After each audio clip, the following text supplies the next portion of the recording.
गर्म हवाओं को सहने के लिए हो जाए तैयार। नौतपा में क्या करने से मिलता है पुण्य। नौतपा शुरू होते ही सूर्य देव धरती पर आग बरसाते हैं और चिलचिलाती गर्मी लोगों को परेशान करती है। लेकिन शास्त्रों में से ऐसे कामों के बारे में बताया गया है जिससे नौतपा का लाभ उठाया जा सकता है। नौतपा का अर्थ होता है 9 दिनों तक चिलचिलाती और भीषण गर्मी जिसमें सूर्य देव धरती पर आग बरसाते हैं। पंचांग के अनुसार नौतपा की शुरुआत जेठ महीने की शुरुआत से लेकर 9 दिनों तक होती है। नौतपा के 9 दिनों में भीषण और आग बरसाने जैसी गर्मी पड़ती है जो केवल मनुष्य ही नहीं बल्कि पेड़ पौधे, नदी, तालाब और पशु पक्षियों के लिए भी असहनीय हो जाती है। इन 9 दिनों को भीषण गर्मी कहा जाता है। इस समय लू चलती है, साथ ही लू की चपेट में आने का खतरा भी बढ़ जाता है।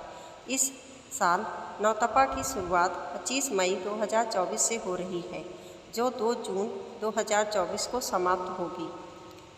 एक नौतपा में क्यों पड़ती है भीषण गर्मी।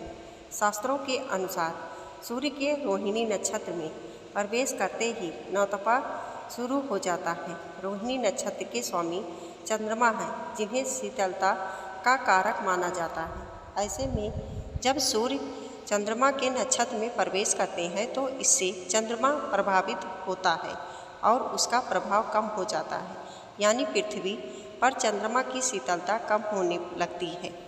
ऐसे में धरती पर सूर्य के प्रभाव बढ़ने से गर्मी भी बढ़ने लगती है और मनुष्य, पशु पक्षियों के साथ ही प्रकृति पर भी भीषण गर्मी का प्रभाव पड़ता है। गर्मी को लेकर भले ही नौतपा कष्टदायी है, लेकिन शास्त्रों में ऐसे कई कार्यों के बारे में बताया गया है जिसे नौतपा के दौरान किए जाने पर पुण्य की प्राप्ति होती है और इन पुण्य कार्यों का फल केवल इस जन्म में ही नहीं बल्कि कई जन्मों तक मिलता है। साथ ही इन कार्यों से जाने अनजाने में किए हुए पाप के दोष भी दूर हो जाते हैं। 2 नौतपा में करें ये पुण्य काम।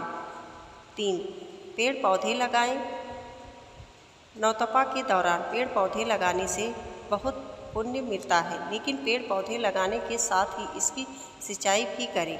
नौतपा के दौरान पेड़ पौधे में जल डालने से पितृ प्रसन्न होते हैं और इससे पुण्य फल की प्राप्ति होती है। 4 दान करें। स्कंद पुराण के अनुसार नौतपा में गरीब और ज़रूरतमंदों में ऐसी चीज़ों का दान करें जो गर्मी से राहत देती है। इस समय आप अन्न, जल, सत्तू, पंखा, घड़ा, मौसमी फल, वस्त्र, छाता और जूते चप्पलों का दान कर सकते हैं। इससे ग्रहों के अशुभ फल कम होते हैं।